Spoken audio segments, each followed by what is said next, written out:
Welcome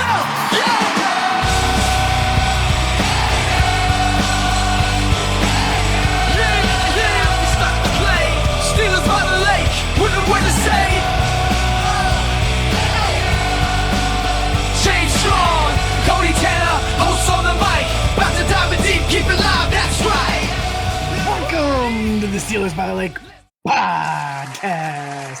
My name is James Strong, joined once again by my co-host Cody Tanner on this special edition of the Steelers by the Lake podcast. Cody, how are you on your massive guns this Tuesday evening? I'm good. My arms hurt. Hit the bench the other day with my buddy Zach from work. Good guy, good kid. Just got his daughter back from his baby mama who had a warrant out for her arrest today. That was fun. We were working, and he's like, "I gotta go. They found her," and I was like, "Yes!" That's too much, man. Holy cow! So just sharing the news, I guess. No, I'm good, James. I'm good. How are you, James? I had no run-ins with the law, so I'm doing great. Went to the bank, got some money, got my hair cut, got a little workout in. 6 miles today on my walking shoes here. So, yeah, trying to amp it up since I can't do anything with this arm really at all. Yeah, James, that arm, give that arm some rest, relax a little bit, let the lady give it a little rub every now and then, and take some time. Yeah.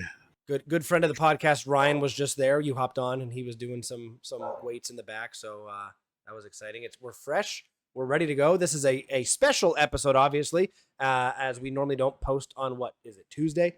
But the 53-man roster is official today, and we want to bring the news to you. We want to talk about it. So, before we talk about who made the team, James, let's talk about a couple guys that didn't, specifically IR guys first. Injuries first. So we got some answers as far as what's going on and what happened in that last preseason game, right? So first, anyone that watched it got to see Ryan Watts at the end of the game get injured. It was kind of scary. He didn't move I should rephrase. He was writhing around in a lot of pain. Mm-hmm. He was shaking his legs and kicking the ground, wasn't really moving his upper body much at all. So at least you knew that you didn't have to worry about a paralyzation because his legs were moving, so that was great. But the amount of pain he was in was extreme enough that everybody stopped and got down on one knee. That's always a real scary thing to see. Yep. It was originally guessed to be a stinger. Whatever it is a serious enough injury that he was put on the injured reserve and not designated to return this season. So that does make you worry about a serious neck injury there, maybe even a fracture or something, but clearly no paralyzation or anything like that. But the way he walked off the field with his head all hunched over like that was real scary to see. Yep. So pray for a full recovery for Mr. Ryan Watts, the rookie safety. The other injury, Julius Welshoff, who had 2 sacks in that game, had a knee injury, also put on the injured reserve, also not designated to return this season. You're only allowed to do that for 2 guys. They chose 2 other guys. Cody, would you like to talk about those 2 guys that we will see back this season? Yeah, hopefully see back. It's not guaranteed, but I guess we will see. So 2 guys placed on the IR and injured reserve list, designated to return this year. Offensive lineman Dylan Cook, and we'll get to his significance, as well as linebacker Jeremiah Moon, and we'll get to his significance as we talk about the 53-man roster. Again, both of these guys would have been back end of the roster guys in their respectful positions, but there is a chance we see them come back in the future. Now, James, let's talk about some of the guys that didn't make the team. So a couple guys that were waived. James, a linebacker that you were high on. Actually, you were more high on, but we both were high on a little bit. Kyron Johnson got waived. That was would have been either him or Jeremiah Moon for our 53-man roster predictions would have been the 4th outside linebacker. We'll talk about that here just a minute. Who else did you want to talk about on this list? Graham? Outside of that, Thomas Graham did not. He was waived as well. I would expect him to go to the practice squad. Hopefully, he'd be a real nice guy to be on that practice squad. Also, we definitely talked about John Rice Plumlee a lot. Yep. Was an explosive guy, got a nice kick return in that final preseason game. I would also expect them to attempt to put him on the practice squad also. He'd be a great quarterback for that practice squad unit, especially when you're going against the Ravens in a week or anybody that has a mobile quarterback. He's somebody that can give you that look of the mobile quarterback since he was a 4.55 40 guy, plenty fast enough to do that. Also, fullback Jack Coletto, only fullback, real fullback on the practice or on the 90-man roster. They just didn't use him much. So obviously they're just going to put other guys in that role when they want to do that. Some of the guys that made the roster at tight end will give you some answers as to why he was deemed expendable. And then unfortunately, Dez Fitzpatrick, Cody. That's a heartbreaker, man. It is, man. We've been high on him since the draft 3 or 4 years ago. Dez Fitzpatrick out of Louisville. I remember watching him in that whatever. Again, I don't remember if it was the Senior Bowl. I think it was the East-West Shrine game actually. But just phenomenal player. Showed off a little bit in preseason. I would be surprised if Pittsburgh can sneak him on the practice squad. But then again, there's a lot of talented guys getting cut from other teams, and we'll talk about that here briefly. And then also Quez Watkins, wide receiver, also terminated. Unfortunately for Quez, he couldn't handle punts. So, yeah, couldn't handle punts. Didn't show up really that well as a wide receiver, also. So, got to do something. I mean, I wouldn't be surprised if they put him on the practice squad if no one picks him up. I don't see anyone picking him up based off what he did in the preseason. Nope. If they do, it'll be based off of his resume previous to that. So, so those are all guys that we mentioned. That's not the whole list. Those are just kind of some of the key guys. No point in us telling you about the 40 guys that got cut when most of them you're not even going to know who the heck we're talking about unless you're really, really into it. So those are kind of some of the key names. But you mentioned a couple wide receivers that got cut around the league, Cody, today that might be of interest to Pittsburgh. Who'd you have in mind? Yeah, so, I mean, obviously Juju got cut previously. He did get picked up by the Kansas City Chiefs. Now, the Kansas City Chiefs have a wide receiver room that is very, very deep. They're going to be cutting people too. I haven't seen who they cut yet, but two guys specifically on my watch list in case Pittsburgh wanted to make a move and add somebody or swap somebody out is both Martavis Bryant, which former Pittsburgh Steelers, been out of the league for 6 years now, but did score a touchdown in the last game with the Washington Commanders in preseason. Looked pretty good in his route running, his ability to create space, and his ability to kind of be like a interior defensive player for basketball and kind of box out for the touchdown catch that he grabbed, which is something that's taught throughout all of football when you're learning how to kind of defend the end zone, defend the line, and get a touchdown. So that was good for him. And then also the other guy who got cut, James, I forgot his name. Mr. Miles Boykin, former gunner for the Pittsburgh Steelers. Yes. So he was a pretty important gunner for Pittsburgh for a few years there. Never really a contributor as far as a wide receiver, but as far as a gunner, he had a pretty serious stretch where he was a very top-notch gunner. And so definitely, specifically the comparison, because Dez Fitzpatrick was doing a good job as a gunner, and Miles Boykin, we've seen him do that as well. So maybe I'm not saying they released Dez because they saw Miles Boykin got released or anything like that. But if you were worried about losing that with Dez Fitzpatrick, you could get that talent right back on the team with a Miles Boykin if they decided to go that direction. Again, don't know what they'd have to do or who they'd drop in order to make those things happen. Just guys that were kind of saying, hey, who knows? They both played on the Pittsburgh Steelers before. You never know what could happen. So keep an eye on those guys moving forward. James, let's go ahead and talk about something that you're pointing your finger at. Also, just keep an eye on guys that were cut from the Texans roster. I understand that they probably had a good 8 or 9 rosterable wide receivers. So possibility for one of those guys. Maybe I heard Brown got cut and he had a pretty decent resume with them. So possibility of somebody like that. Also, as much as we really haven't been talking about, Ayuk is still on the table. So correct. That could still happen. And there's only 5 wide receivers on this 53-man roster, Cody, so you never know. Yeah, and here's the other thing that you got to think about, James. Arthur Smith is a high tight end usage offensive coordinator. Maybe he doesn't care about having a 6 wide receiver. I mean, is it even necessary if you're going to run a bunch of 2 tight end sets? Yep. So very interested to see how this is going to play out. We'll kind of keep our eyes peeled and keep you guys up to date on all our social medias, as well as any emergency podcasts we need to do. Emergency podcast at this point would be another Brandon Ayuk trade or something like that. Yeah. Not just a signing of somebody. But anyways, let's go through this 53-man roster real quick. We're not going to go over everybody. I mean, we're going to go over everybody, but we don't have to go into any detail. Most of these guys are expected, and we had them on the team. So at the quarterback room, James, we have Russell Wilson, Justin Fields, and Kyle Allen. both of us, that's what we had. We didn't have anything crazy. Same thing at the running back room.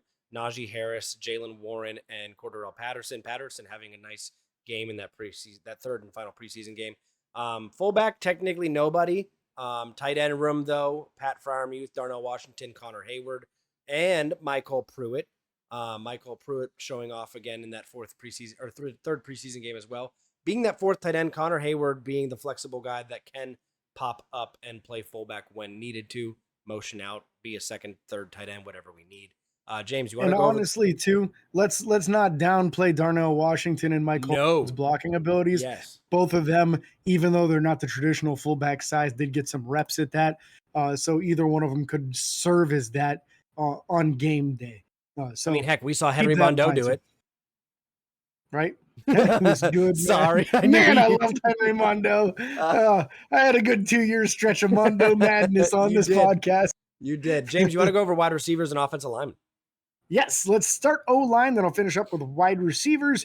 O-line was pretty much what we expected, -1 move. So Spencer Anderson, James Daniels, Troy Fautanu, Zach Frazier, Broderick Jones, Mason McCormick, Dan Moore Jr., Isaac Seumalo, and then the wild card was Ryan McCollum. Yep. And Ryan McCollum was because of Nate Herbig's injury that put him on the injured reserve that will have him out the entire season. So you needed to have a backup center that had some experience. Ryan McCollum's been on the practice squad for at least the last 2 years, I believe now.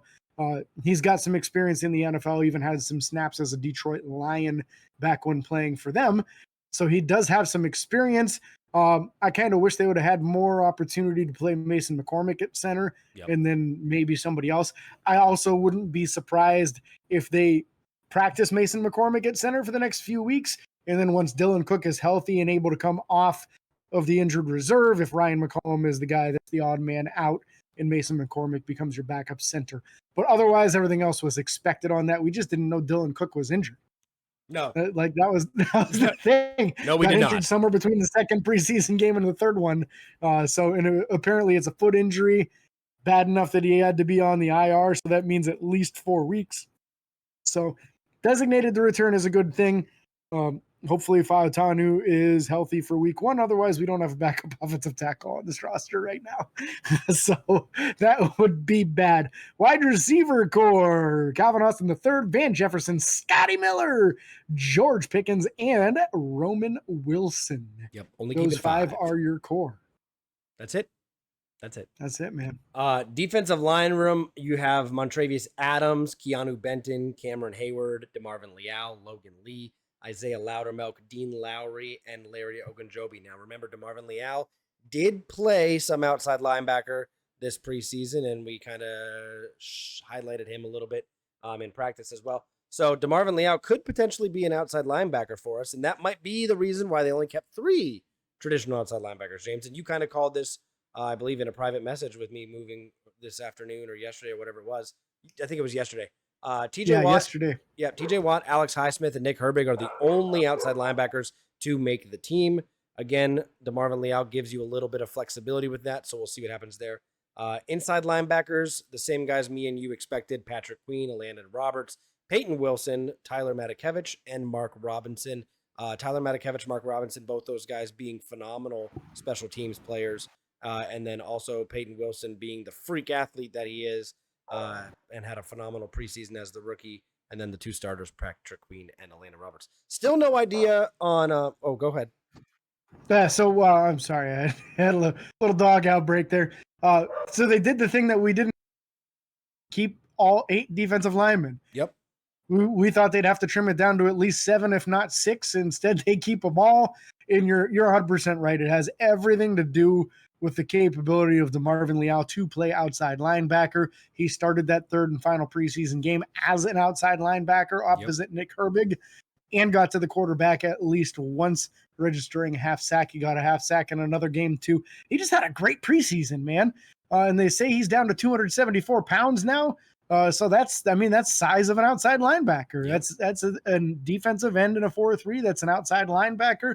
That's basically what Bud Dupree was. So that's what you're looking at now with him, which makes it a reasonable move. Now, the real question is, once Jeremiah Moon is healthy and ready to come back, what do they do? Yep. I would expect Logan Lee to be the odd man out at that point in time. Yep. But we'll learn real quick here in the next couple of weeks, those first few games, who is on the inactive list on game day, because that's the guy that's likely to be the odd man out when push comes to shove. Love this middle linebacker core, man. Glad to see all those guys that made it there. And then again, what do they do when Cole Holcomb's ready? Will Cole Holcomb be ready this season? Don't know. Those are the big questions. We don't know. Could his career be over? We don't know. He's still on the physically unable to perform list. They actually changed his salary. They re-signed a new contract with him before the season because of this injury. Mm-hmm. He's on a split contract now, where if he doesn't ever make it off of the physically unable to perform, he only gets half of what he would have gotten otherwise. He agreed to it. It's not like they forced him to do it. So that's what's going on there. But defensive backs, Cody. Only keeping 5 corners. And 5 safeties. I just had the wrong 5th safety, doggone it. Yeah. But I think that had everything to do with that injury. I think Ryan would have had a good chance of being that 5th guy had he not been injured. So safety room first, I'm just going to mix it up. Minkah Fitzpatrick, DeShon Elliott, DeMonte KZ, Miles Killebrew, and Jalen Elliott. Jalen Elliott back on the roster. Kind of crazy since he got waived early in the offseason, looking like he wasn't even going to have a chance of making the team. Gets brought back a week or so later. Ends up looking like a man honestly possessed on the field. Dude's running all over the place every game. Really giving 110% on the field. He'll get a chance to prove it on special teams, because I don't think you're really going to want to put the other 3 guys, those first starting 3, on your kick coverage or punt coverage if you can avoid it. Don't want to see him injured, so that's where Jalen Elliott's going to have a lot of role. And honestly, the safety room, this is the big wild card, right? We only kept 5 corners. We're going to talk about that next. DeShon Elliott's got a lot of experience as a nickel corner. So expect to see some of that early on in the season, where DeMonte KZ will fill in his position. Elliott will move down in the slot, especially if somebody's got a good move tight end. Like say you're going against Kansas City, you're going against Buffalo, where they got these really athletic tight ends. You might match up DeShon Elliott on these guys instead of one of the corners. Yep. Those corner rooms, let's talk about them. Joey Porter Jr., Dante Jackson, Corey Trice Jr., Darius Rush, and Beanie Bishop Jr. All 3 juniors, well, 3 of the 4 juniors we had made the team. I believe there was a 4th one we got rid of. I can't remember who it was now. Thomas Graham Jr. Thomas Graham, yeah. So, again, exciting to see these guys make the list. I'm happy Corey Trice is going to be healthy for the season so far. Beanie Bishop was a long shot, but he made it. Darius Rush, very speedy. Dante Jackson, we got in the trade with Deontay Johnson. And then Joey Porter Jr., we all know what he's about. So, excited to see this secondary play. I feel like it's been a while since we've seen a successful secondary in Pittsburgh, and there's a chance. There's a chance this season. So we'll knock on wood, and we'll talk about that. Hopefully week 1, some interceptions or some big plays, and then obviously James special teams, because they matter too. Chris Boswell was the kicker, is the kicker, will always be the kicker. Cameron Johnston, the punter, and Christian Kuntz, the long snapper, comes back to Pittsburgh. Or stays in Pittsburgh, I should say. So. Yeah, so it's going to be interesting to see how this all plays out. Of course, we'll keep you in the loop. Going to do another show for you guys this upcoming weekend. We're eyeing up Saturday as a possible day for that. So look for our next one coming out on Saturday. Corey Trice, there's a small groin injury there. They're not about it, obviously. Just something I should mention, because we did just say that he's healthy. He's mostly healthy right now. He's healthy enough not on the IR and going to be here. Yeah. Yeah. I guess is what I meant. But I'm really, really looking forward to the field as well. So just for everyone's keeping track of this, anybody scoring in the back, if you listen to our show 2 shows ago, Cody and I each did our roster predictions. Cody was 1 spot more accurate than me. He nailed it by getting Isaiah Loudermilk on the team. Woot. I missed on Isaiah Loudermilk. We had a lot of common ones and a lot of ones that washed each other out. That is the one that was the difference. I had Ryan Watts, who got injured in the final preseason game. He had Isaiah Loudermilk. So that's the way the cookie crumbles. Cody's the big winner this year on the roster prediction. Woo, big winner. That's what we're here for. So again, we can't thank you guys for listening or watching. If you're on YouTube, remember to like and follow on Facebook, Twitter, Instagram, TikTok, and YouTube. Subscribe, ring the bell. It's free and it don't cost you a thing. Don't forget the 5-star reviews on Apple Podcasts. Make James here real happy. He might give you a shout out on the episode that you write a review for us. And again, until next time, this is James and Cody signing off. Peace. Steelers by the lake. Now it's on. I'll wait for you again in time. Steelers by the lake. Now it's time.